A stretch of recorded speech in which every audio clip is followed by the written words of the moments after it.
السلام علیکم ورحمۃ اللہ وبرکاتہ۔ آپ دیکھ رہے ہیں عرب اپڈیٹس۔ سعودی عرب کے حوالے سے خبر شامل کرتے ہیں، اور یہ خبر ان بھائیوں کے لیے خاص ثابت ہوگی جو بالخصوص اپنی گاڑی چلاتے ہیں۔ جی ہاں، ٹریفک مرور کی طرف سے ایک نئے قانون پر زور دیا گیا ہے کہ گاڑی میں تعداد سے زیادہ افراد سوار کرانے پر اب چلان یعنی مخالفے کا سامنا کرنا پڑے گا، اور یہ مخالفہ 2 سے 5 دن کے اندر گاڑی کے مالک کو مل جائے گا۔ سعودی محکمہ ٹریفک سے ایک صارف نے پوچھا کہ کیا گاڑی میں مقررہ تعداد سے زیادہ افراد سوار کرانے پر چلان کیا جا سکتا ہے، اور کیے جانے والے چلان کی رقم کتنی ہوگی؟ سوال کے جواب میں ٹریفک پولیس کے ٹویٹر پر کہا گیا ہے کہ ٹریفک خلاف ورزیوں کے حوالے سے مقرر کیے گئے قانون پر عمل کرنا ضروری ہے۔ خلاف ورزی قانون شکنی شمار کی جاتی ہے جس پر جرمانہ مقرر ہے۔ گاڑی میں مقررہ حد سے زیادہ افراد کو سوار کرانا قانون شکنی شمار کی جاتی ہے جس پر ٹریفک پولیس اہلکار چلان کر سکتا ہے۔ مقررہ حد سے زیادہ افراد کو گاڑی میں سوار کرانے پر 1 سے 2 ہزار ریال تک کا چلان ہو سکتا ہے۔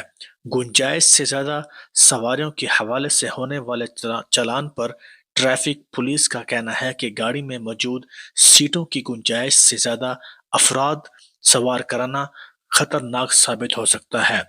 زائد افراد کو سوار کرانے کی صورت میں سیٹ بیلٹ استعمال نہیں کی جا سکتی۔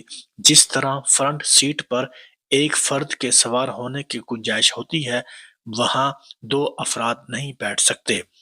فرنٹ سیٹ پر 2 افراد کی موجودگی خطرے کا باعث ہوتی ہے کیونکہ سیٹ بیلٹ ایک فرد کے لیے ہوتی ہے، جبکہ وہاں گنجائش بھی ایک ہی فرد کی ہوتی ہے۔ واضح رہے، گاڑی میں گنجائش سے زیادہ افراد کو سوار کرانے پر ٹریفک پولیس اہلکار کو یہ اختیار ہوتا ہے کہ وہ مذکورہ صورت میں چلان کرے۔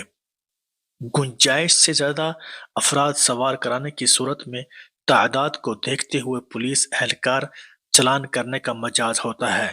چلان کی ابتدائی حد 1 ہزار ریال ہوتی ہے، جبکہ زیادہ سے زیادہ 2 ہزار ریال تک چلان کیا جا سکتا ہے۔ خیال رہے، پولیس اہلکار کی جانب سے کیے جانے والے چلان 2 سے 5 دن کے اندر گاڑی کے مالک کو موصول ہو جاتا ہے۔ چلان پر اعتراض داخل کرانے کے لیے 30 دن کا وقت مقرر ہوتا ہے۔ اس حوالے سے اگر کوئی یہ سمجھتا ہے کہ چلان غلط کیا گیا تو اسے یہ حق ہے کہ وہ چلان پر اعتراض داخل کرائے۔ کسی بھی چلان پر اعتراض دائر کرانے کے لیے ابشر اکاؤنٹ پر سہولت دی گئی ہے۔ اعتراض دائر کرانے کی صورت میں اگر خود کار طریقے سے کارروائی نہ ہو تو صارف کو یہ حق ہے کہ وہ اپنے علاقے میں موجود ٹریفک پولیس کے دفتر کے متعلقہ شعبے سے رجوع کر کے وہاں اعتراض دائر کرا سکتا ہے۔ چلان کے خلاف دائر کی جانے والی درخواست موصول ہونے پر ڈیوٹی پر موجود ٹریفک پولیس کے اہلکار متعلقہ کیس کو دیکھتے ہیں۔ چلان درست نہ ہونے کی صورت میں اسے کینسل بھی کیا جاتا ہے۔ تو بتانے کا مقصد یہ ہے کہ آنے والے وقتوں میں مزید قانون میں تبدیلیاں ہوتی جا رہی ہیں، اور ہم پر لازم ہے کہ اس پر عمل درآمد رہیں۔